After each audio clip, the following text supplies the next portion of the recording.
Chop, chop, let's head to the kitchen. The product to be cut should be placed always with the flat side down.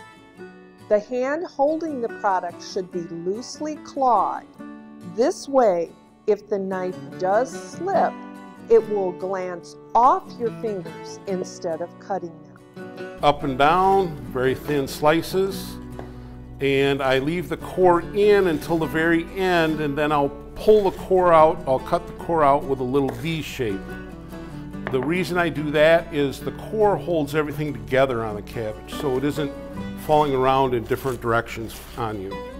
Peak harvest time for tomatoes and peppers in Wisconsin is September, but with the right treatment can be prepared and frozen as a useful base ingredient. Your students will notice the exceptional flavor when you source tomatoes and peppers locally. And by golly, we were able to put together 330 pounds of fresh eggplant for 1,200 pounds of ratatouille. We ended up making 1,250 pounds of finished product. 95% of that was actually local and fresh. So this year our goal is to actually make more. Oh, great. So, yeah, okay. so we'll be looking for a few more eggplants this year. Okay, very good. I better get on the phone. That's right.